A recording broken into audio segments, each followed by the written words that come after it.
Ka-Express, magandang what if ito? Itong July 27, official na inanunsyo ng Philadelphia 76ers ang pagpirma sa four-time NBA champion na si LeBron James. So ibig sabihin, ang Lakers ngayon ay hindi na LeBron and Luka team, ito ay Luka Doncic team na. At dito mas nagiging interesting ang tanong, may pang ba ang isang 7'3 skilled big man na tulad ni Kai sa bagong direction ng Los Angeles Lakers? At sa bagong off-season power ranking, nasa number 11 ang Los Angeles Lakers. Hindi ito bagsak na ranking, pero hindi rin sila itinuturing na top-tier contender. Ang pundasyon ng Los Angeles Lakers ay si Luka, na nagdala ng 33.5 points, 7.7 rebounds, 8.3 assists kada laro noong 2025-26 season, at napasama sa All-NBA First Team. Kasama niya ngayon sina Austin Reeves, Walker Kessler, Colin Sexton, and Quentin Grimes. Ito ang reality check. May 7-2 starting center na ang Lakers kay Walker Kessler at may Kevin Looney at Sandro Mamukelashvili pa sa front court. Kaya kung papasok si Kai, hindi siya agad starter at lalong hindi automatic na backup. Kailangan niyang manalo sa roster spot bilang developmental big, rim protector, lob target, rebounder at passing center na maaring makinabang sa playmaking ni Luka. Madaling i-connect si Kai sa Lakers dahil sa laki ng Pinoy fanbase at sa dati niyang Lakers Nation exposure. Pero sa ngayon, walang nakitang official workout, exhibition contract o Lakers offers na inilabas ng team o ng credible NBA reporters.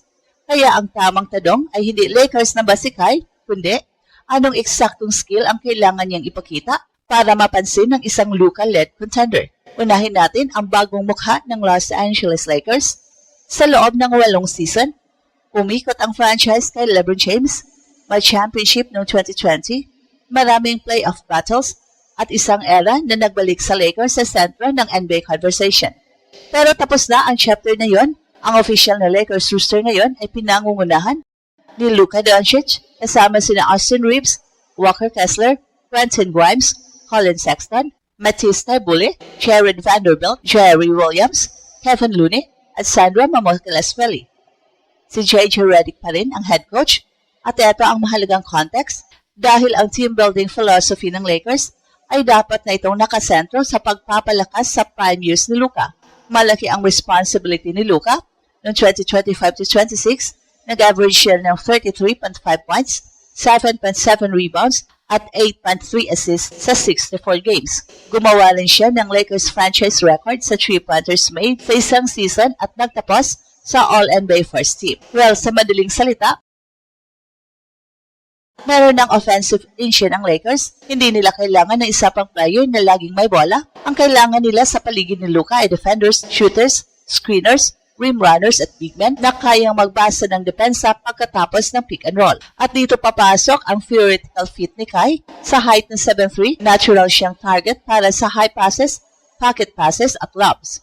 Kapag si Luka ang ball handler, madalas niyang hinihintay na lumapit ang weak side defender bago niya ihulog ang bola sa rolling big. Ang isang matangkad na center na may soft hands at finishing touch ay maaring makakuha ng madaling puntos. May passing field din si Kai mula sa high post at short roll. Hindi siya simpleng stationary giant.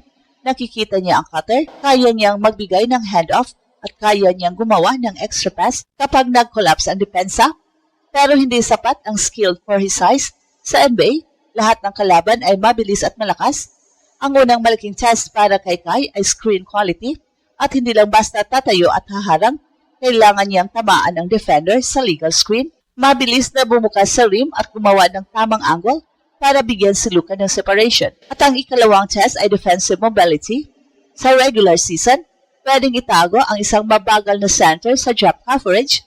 Sa playoffs, hahabulin siya ng guard sa switches, pull-up 3, at repeated pick and rolls. Kailangan patunayan ni Kai na kaya niyang umatras, mag-contain sa ball handler at bumalik sa rim nang hindi nagpa-foul. Ikatlo, kailangan niya ng NBA level physicality.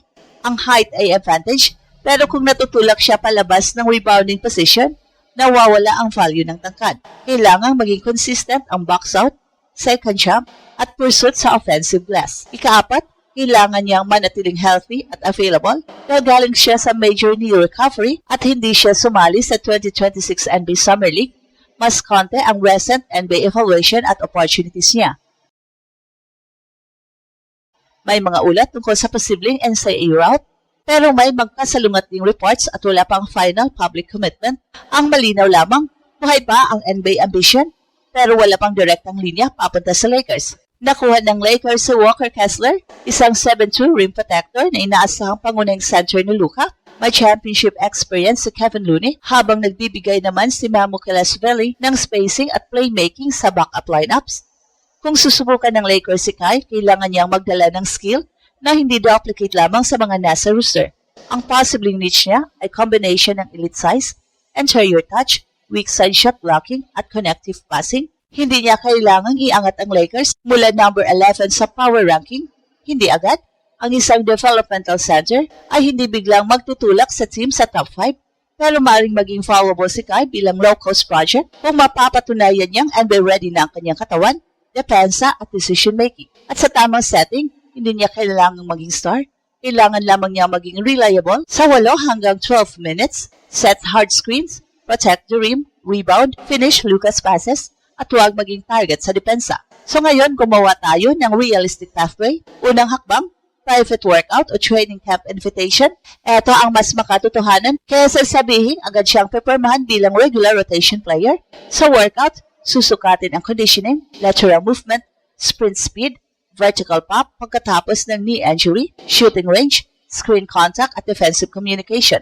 Kapag maging maayos ang evaluation, posible ang 7-10 type opportunity o camp deal. Pero malinaw, senaryo lamang ito. Sa ngayon, wala pang verified report na nag-alok ang Lakers nito kay Kai Sotto at hindi rin siya nakalista sa kasalukuyang official roster ng Los Angeles Lakers. Sa Luka-led team, hindi kailangan ni Kai na mag-post up ng 10 beses. Kailangan niya maging efficient, sprint to the rim, set the drag screen, seal the smaller defender, catch high, finish strong. Kapag nag-double team kay Luka, dapat alam ni Kai kung kailan mag-roll, kailan mag-short roll, at kailan ipasa sa corner shooter. Ang chemistry na ito ang dahilan kung bakit maraming traditional big men ang gumagaling kapag nakasama ang elite player. Ikatlo, depensa muna bago highlights. Ang pinakamalaking chance ni Kai para manatili sa NBA roster ay hindi dahil sa turnaround jumper o flashy assist. Ito ay dahil kaya niyang pigilan ang layup, controlin ang defensive rebound, at iwasan ang unnecessary foul. May mga sandali sa Japan at Gilas na nakita ang timing ni Kai sa blocks at ang haba niya bilang deterrent. Pero sa NBA, kailangan niyang gawin yon laban sa mas mabilis na guards at mas malakas na centers gabi-gabi.